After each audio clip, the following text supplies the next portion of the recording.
빛을 따라서. 빛을 따라서 매주 화요일 이 시간에는 서대문교회 최종태 목사님께서 말씀 전하십니다.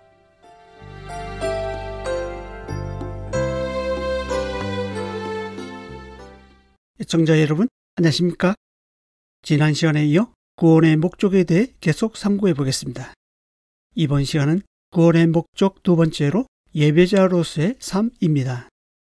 예배를 통해 우리는 하나님과의 교제를 더욱 깊이 이어갈 수 있습니다. 예배자로서의 삶, 이것은 하나님께서 최초 인간을 지으신 목적이기도 합니다. 이사야 43장 7절입니다. 내 이름으로 불러지는 모든 자, 곧 내가 내 영광을 위하여 창조한 자를 오게 하라. 그를 내가 지었고 그를 내가 만들었느니라. 43장 21절입니다. 이 백성은 내가 나를 위하여 지었나니 나를 찬송하게 하려 함이니라. 하나님은 자신의 영광을 위하여 사람을 창조하였고 하나님을 예배하는 자로 지으셨다고 말씀하고 있습니다.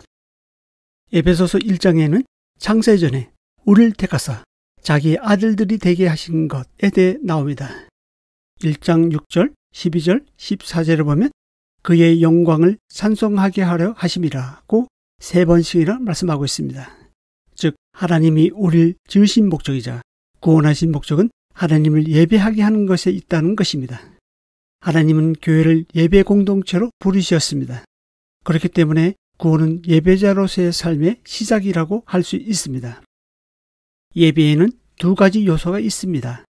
워십인 경배와 서비스인 봉사입니다. 워십은 가치라는 의미의 워스란 단어와 신분을 의미하는 십이란 단어가 합쳐진 말입니다. 원어적 의미는 경배입니다. 경배는 깊은 존경의 표시로 무릎을 꿇고 내 입을 상대방의 발 앞에 맞추는 것을 말합니다. 즉 하나님 앞에 무릎 꿇고 엎드려 존경과 경의, 찬양과 영광을 표하는 것을 말합니다. 이것은 곧 나의 주권이 하나님께 있음을 고백하는 것이고 하나님께 나의 최고의 것, 즉 나의 시간, 나의 물질, 나의 마음 중심을 기꺼이 드리는 것을 말합니다. 그래서 경배는 하나님께만 주목하고 집중하고 몰입합니다. 그런데 구약에서는 이 뜻이 하나님뿐만 아니라 바알신에게 제사할 때에도 사용되었습니다. 인생은 어떤 대상에게든 신은 예배하고 있습니다. 중요한 것은 누구에게 예배하고 있는가입니다. 하나님은 영이시기 때문에 보이는 우상이나 특정한 장소에서만 예배받지 않으십니다. 요한복음 4장 23, 24절입니다. 아버지께 참되게 예배하는 자들은 영과 진리로 예배할 때가 오나니 곧 이때라. 아버지께서는 자기에게 이렇게 예배하는 자들을 찾으시느니라. 하나님은 영이시니 예배하는 자가 영과 진리로 예배할지니라. 사마리아 여인이 자기 조상들은 그리심산에서 예배하였는데 유대인들은 예배할 곳이 예루살렘에 있다 하더라고 예수님께 말했습니다. 이에 대해 예수님은 예배의 장소와 시간이 아니라 영과 진리로 드린 영적 예배의 새로운 길을 선포하고 계십니다.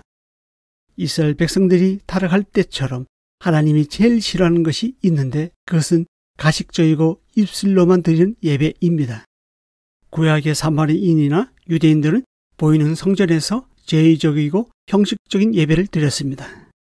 그러나 거듭난 그리스도인에게는 가정이나 교회, 학교, 직장, 길거리 어디든지 장소와 관계없이 성령을 따라 행하고 진리의 말씀대로 사는 것이 영적 예배입니다.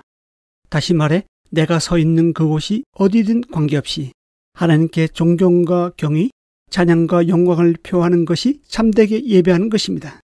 따라서 먹든지 마시든지 무엇을 하든지 다 하나님의 영광을 위하여 하고 나의 삶 자체를 드리는 것이 영적인 예배, 즉 오십 경배입니다.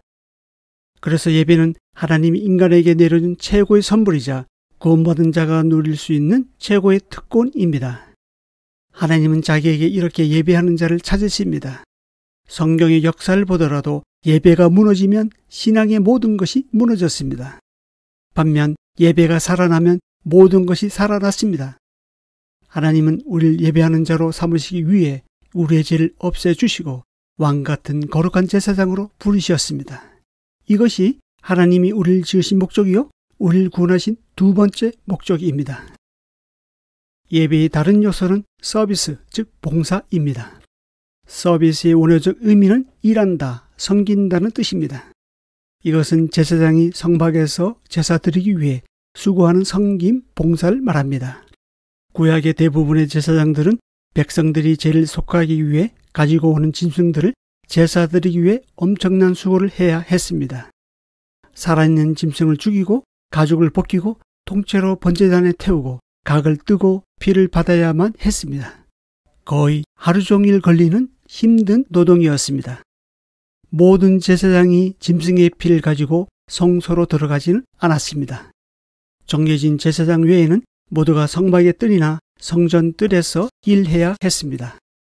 로마서 12장 1절 하반절입니다. 너희 몸을 하나님이 기뻐하시는 거룩한 산 제물로 드리라. 이는 너희가 드릴 영적 예배니라. 여기서 말하는 영적 예배가 바로 서비스, 즉 봉사, 섬김입니다. 그래서 12장 3절부터 봉사와 섬김의 방법으로 은사를 설명하고 있습니다. 하나님은 거듭난 사람에게 한 가지 이상의 은사를 선물로 주십니다. 신자 중에 은사가 없는 사람은 아무도 없습니다. 그 은사로 하나님을 섬기게 하십니다. 각각 받은 은사가 다르기 때문에 시기할 필요도 없고 경쟁할 필요도 없습니다. 각자 받은 은사로 하나님을 섬기는 것이 산 제물로 드리는 영적 예배입니다. 에베소서 2장 10절 전반절입니다. 우리는 그가 만드신 바라 그리스도 예수 안에서 선한 일을 위하여 지으심을 받은 자니. 여기서 말하는 선한 일, 착한 일은 하나님의 일입니다. 각양받은 은사로 하나님을 섬기는 일입니다. 선한 일은 교회에서 찬양으로 나타나기도 하지만 대부분 생활하는 삶의 현장에서 이루어집니다. 하나님이 부르신 그곳에서 주께 하듯 충성스럽게 섬기면 바로 그 자리가 예배의 자리가 되는 것입니다. 무엇보다 예배의 원동력은 구원하신 하나님의 사랑을 기억하는 데 있습니다. 하나님의 구속의 사랑을 기억하지 못하고 잊어버릴 때 쉽게 타락하고 가식적인 예배를 드리게 됩니다. 따라서 성령과 진리의 말씀으로 하나님의 사랑과 그의 은혜를 기억하는 예배를 드릴 때 생수의 강이 우리 안에서 흘러 넘치게 됩니다. 하나님은 예배 받으시기 원하십니다. 그래서 지금도 예배하는 자를 찾으십니다. 예배자로서의 삶, 이것이 하나님이 우리를 지으신 목적이자 구원하신 목적, 우리가 살아가야 하는 이유입니다. 이 방송을 듣고 계신 애청자 여러분, 하나님은 제의적 예배뿐만 아니라 삶으로서 드린 예배를 기뻐하시고 즐겨 받으십니다.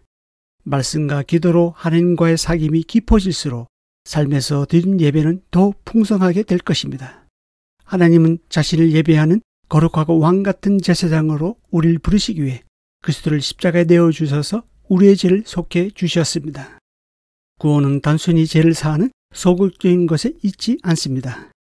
구원의 더 큰 목적대로 주님을 기억하고 자신을 산제물로 영적 예배를 드리는 참된 예배자로서 사는 저와 여러분이 될 수 있길 바랍니다.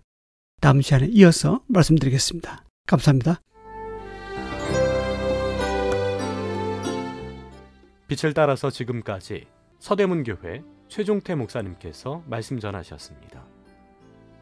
오늘 말씀 들으시고 신앙생활에 도움받기 원하시는 분들 지역번호 02-3141-5853 3141국에 5853번 서대문교회로 전화하시기 바랍니다.